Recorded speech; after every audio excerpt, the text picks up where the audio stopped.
Айде 15 май. Отивам на работа със страхотно настроение. Наистина отивам на работа със страхотно настроение. При условие, че преди 2 седмици бях супер зле. Да се... С тази седмица се чувствам супер добре. Особено днеска.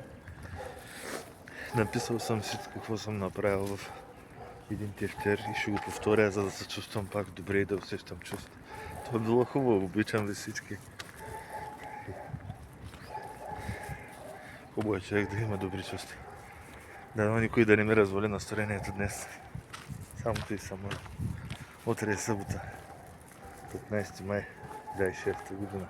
Утре, това днеска е това 15. Утре е 16. И от мен, обичайте се, бъдете добри хора. И ви пожелавам такова настроение, като моето рано сутрин 7 часа. Лек и спорен ден на всички. Чао!